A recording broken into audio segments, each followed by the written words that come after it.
L'espace numérique a vraiment été un outil de liberté d'expression. Ça a été un espace pour de nombreuses populations qui, dans le monde, n'avaient pendant longtemps qu'accès à une source d'information et n'avaient que très peu d'espace pour s'exprimer librement. Mais c'est aussi un espace où des défis se posent, notamment au regard des droits de l'homme. Des défis d'abord au regard des concepts. Qu'est-ce que ça veut dire les droits de l'homme sur Internet ? Et ensuite, bien sûr, les défis techniques, parce que l'espace physique n'est pas du tout le même que l'espace cybernétique. D'un point de vue technique, il y a forcément des différences. Quand on parle de censure sur Internet, on parle d'attaques contre des sites web, on parle de blocage de sites ou bien de blocage d'applications, de blocage même d'accès à Internet. Alors que quand on parle de censure dans l'espace physique, on parlera plus d'interdiction de publication, de fermeture de journaux, d'emprisonnement aussi de journalistes. Donc voilà, les notions et les concepts peuvent être assez différents, ce qui pose déjà un certain nombre de défis pour les professionnels, les magistrats ou bien les activistes comme nous. Parler de liberté d'expression sur Internet, c'est d'abord bien sûr définir ce que c'est que la liberté d'expression sur Internet et avant tout définir ce que c'est que l'accès à Internet, puisqu'évidemment s'il n'y a pas accès à Internet, il n'y a pas d'expression sur Internet. Eh bien en cela, on peut penser par exemple à de nombreuses législations dans le monde et notamment en Afrique qui proclament l'accès universel à Internet. Qu'est-ce que ça veut dire concrètement ?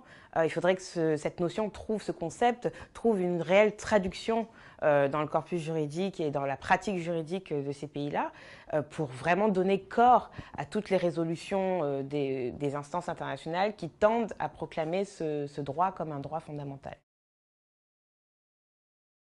Il faut malheureusement sanctionner lorsqu'il y a violation de cette liberté. Quand Internet est coupé dans des pays, il faudrait qu'il y ait beaucoup plus de procès, de sorte que les magistrats puissent se poser la question de comment sanctionner réellement lorsqu'il y a une atteinte à la libre expression sur Internet et à l'accès à Internet dans un État. Sanctionner l'État en question et sanctionner aussi, bien sûr, les opérateurs privés qui sont chargés techniquement de mettre en œuvre cette censure.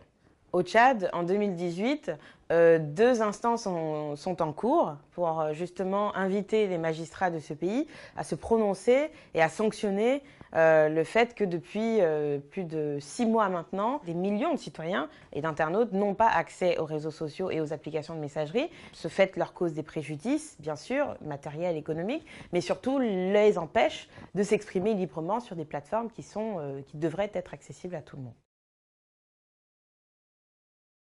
La liberté d'expression sur Internet n'est bien sûr pas sans limite, puisqu'il est évidemment hors de question qu'on laisse se propager soit des fausses informations, soit des discours de haine, des discours qui incitent à la violence.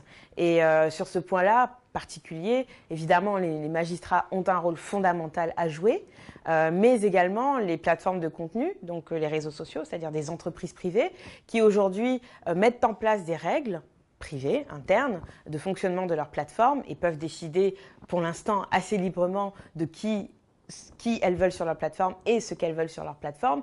Il serait néanmoins important et intéressant que le pouvoir judiciaire joue également un rôle pour s'assurer que les règles de fonctionnement de ces plateformes s'inscrivent en totale harmonie avec le droit existant sur la question, le droit international en particulier, et notamment les notions de nécessité d'une sanction, de proportionnalité d'une sanction, et surtout de voies et de recours contre la sanction qui aura été prononcée par la plateforme. C'est important que différents acteurs collaborent c'est-à-dire société civile, entreprises, magistrats, autorités étatiques, pour anticiper et limiter la propagation de ces discours. Je pense notamment à un exemple en particulier au Cameroun, où de nombreuses initiatives de la société civile ont essayé de, traquer les discours dangereux, les discours haineux au regard du conflit qui existe actuellement dans ce pays-là.